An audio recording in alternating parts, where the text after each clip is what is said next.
Astro సిండికేట్లో మీ personal and business promotions కోసం కింది నెంబర్కు కాంటాక్ట్ చేయండి.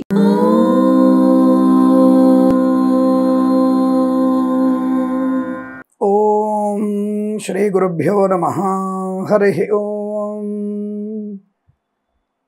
లక్ష్మీం క్షీరసముద్రరాజతనయాం శ్రీరంగదామేశ్వరీం దాసీభూత సమస్తదేవవనితాం లోకైకదీపాంకురాం శ్రీమన్మందకటాక్షలబ్ధైభవత్ బ్రహ్మేంద్ర గంగాధరాం త్వాం త్రైలోక్యకుటుంబినీం సరసిజాం వందే ముకుంద ప్రియాం.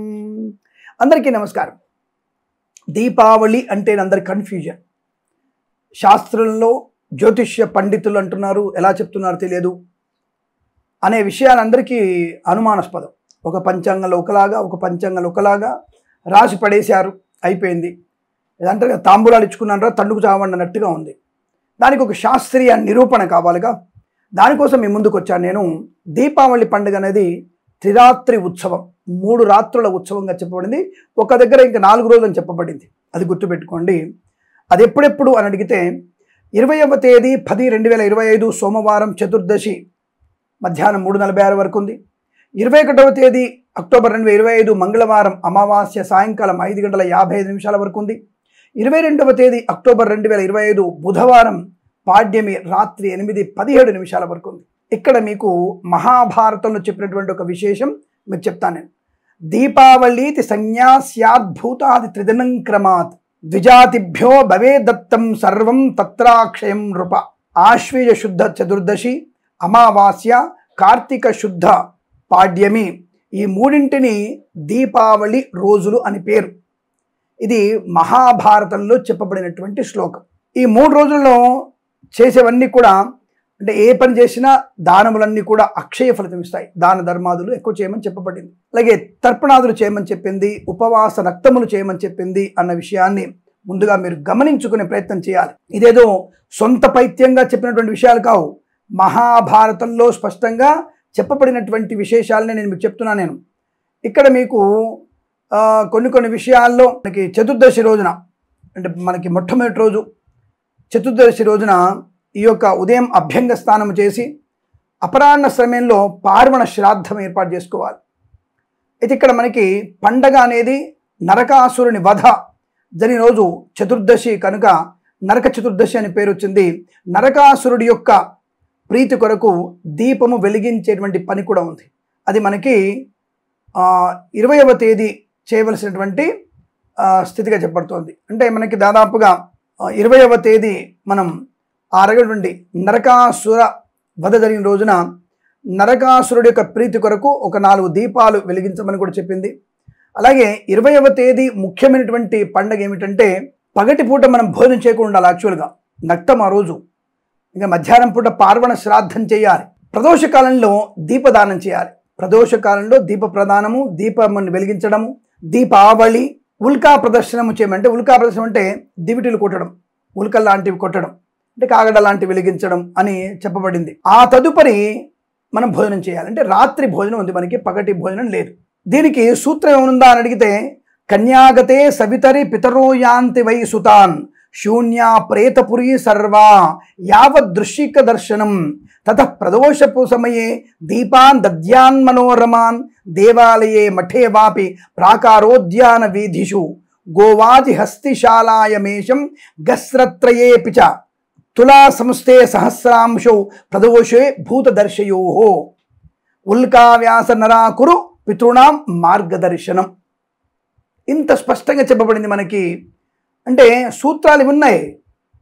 తులా సంస్థే సంస్రాంశో ప్రదోషే భూతదర్శనం, ఉల్కాహస్తే కుర్యు పితృణాం మార్గదర్శనం. పితృదేవతలు మహాలయ పక్షంలో మనం చేశాం కదా, మహాలయ పక్షం చేసాం. భాద్రపద మాసంలో పౌర్ణమి తర్వాత రోజు నుంచి మొదలుపెట్టి అమావాస్య వరకు మహాలయ పక్షం చేశాం. అక్కడ మహాలయ పక్షం నుంచి పితృదేవతలు ఇక్కడే ఉంటారట. ఈ యొక్క ఆశ్వీజ అమావాస్య రోజున వాళ్ళు ప్రయాణం కొనసాగిస్తారట. ఇది ధర్మశాస్త్రం చెబుతోంది. కాబట్టి దీపావళి అంటే మన పితృదేవతలకి దీపాన్ని చూపించేది.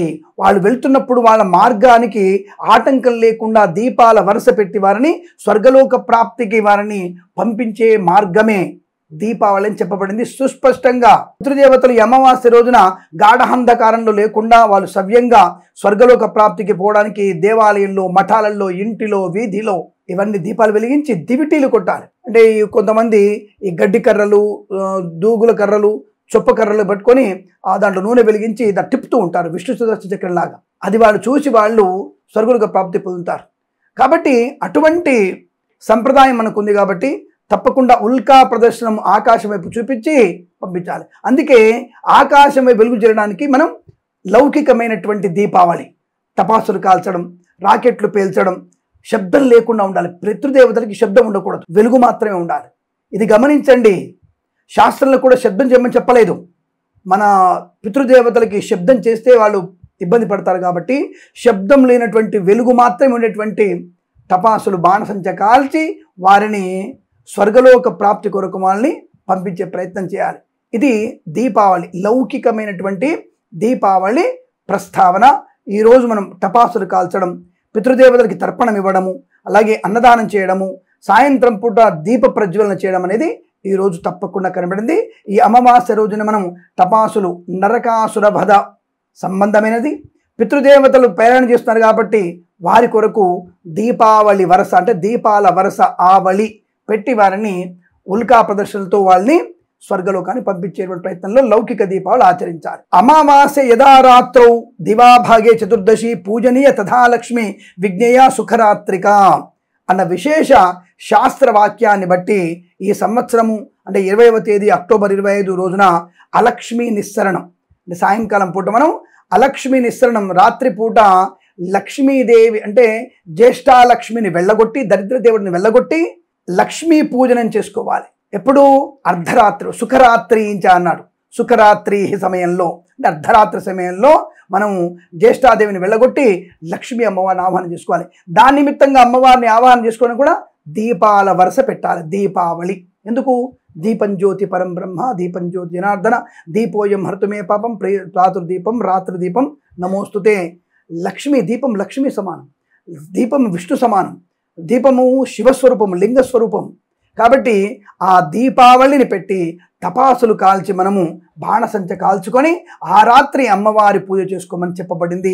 ఆ తదుపరి తీపి పదార్థాలు తినమని చెప్పింది. అందుకే మార్వాడీలు, గుజరాతీలు అర్ధరాత్రి సమయంలో, ఎప్పుడు మనకి 20వ తేదీ అర్ధరాత్రి సమయంలో ఈ అలక్ష్మీ నిస్సరణ పూజ చేసి లక్ష్మీ పూజను ఇంటి మధ్యలో కూర్చొని చేస్తారు.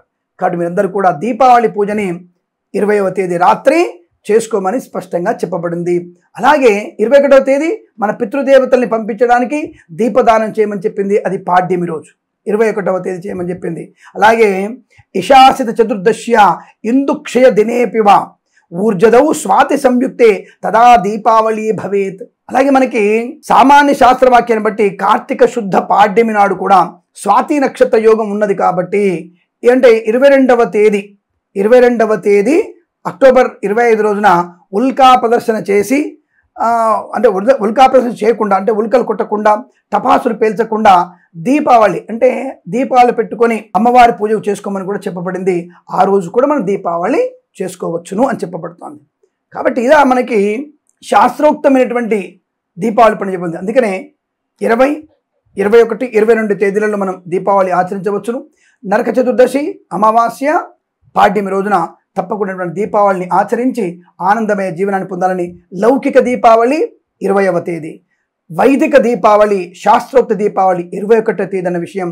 పితృదేవతల కొరకు 21వ తేదీ మనము లక్ష్మీదేవి నిస్సరణ అంటే జ్యేష్ఠాలక్ష్మి నిస్సరణ, లక్ష్మీదేవి ఆవాహనం కొరకు 20వ తేదీ రాత్రి పూజ చేయమని స్పష్టంగా చెప్పబడుతుంది. కాబట్టి 3 రోజుల ఉత్సవమే.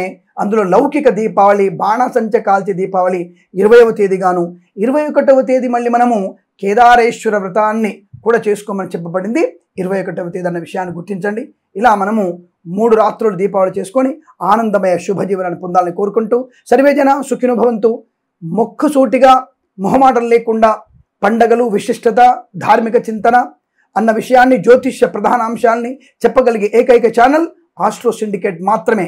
తప్పకుండా మీరు ఆస్ట్రో సిండికేట్ని ఫాలో అవ్వండి. మరొక 100 మంది చేత ఫాలో అప్ చేయించండి, సబ్స్క్రైబ్ చేయండి అని కోరుకుంటూ ప్రేమతో మీ కిరణ్ శర్మ. నమస్కారం.